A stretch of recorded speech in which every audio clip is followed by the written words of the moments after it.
Alam mo ba na hindi mo kailangan maglabas ng malaking halaga para makapagsimula ng negosyo tulad ng nasa likod ko?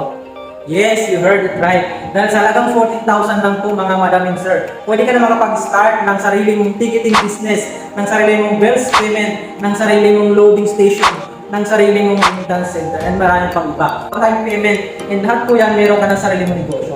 And pwede kang kumita ng unlimited income. Kaya kung ikaw, nag-iisip ka ng negosyo na pwede mong simulan na nasa bahay lang, okay, pwede mong i-consider ang Spark Transport World. Na kung saan, gamit lang ang iyong cellphone, pwede ka makapag-transact na kahit ilang transaction na gusto mo sa bills payment, sa ticketing, and pwede kang kumita ng extra, okay? Na kahit ikaw ay nasa ibang bansa, pwede mong gawin yung negosyo. Kaya ano pang inaantay mo? Kung meron kang mga katanungan, huwag kang mahihiyang magtanong. I-PM mo ako. See you in my vlog.